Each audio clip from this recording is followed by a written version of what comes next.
నిరుద్యోగుల ర్యాలీకి పర్మిషన్ ఇవ్వకుండా ఎక్కడికక్కడ నిర్బంధాలు చేస్తూ మరి రాత్రి 3 గంటలకు పోలవరం సార్ గారిని అప్రజాస్వామికంగా 3 గంటల ప్రాంతంలో కనీసం 500-600 మంది పోలీసులు వాళ్ళ తలుపులు బద్దలగొట్టి ఉగ్రవాదులను అరెస్ట్ చేశారు.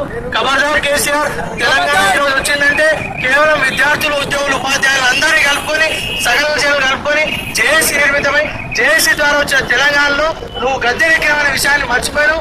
ఈరోజు నువ్వు ప్రభుత్వ డబ్బులతోటి తిరుపతి ఉంటే ఆ కోదండరాం సార్ గారిని జైల్లో పెట్టే పరిస్థితికి నువ్వు తీసుకొచ్చినావు. ఇప్పటికైనా నువ్వు కళ్ళు తెచ్చుకోకపోతే, మా ఉద్యోగాల నోటిఫికేషన్ విడుదల చేయకపోతే జేఏసీ పైన అన్ని పార్టీలను కలిసి ఖచ్చితంగా ప్రభుత్వానికి బుద్ధి చెప్తాం.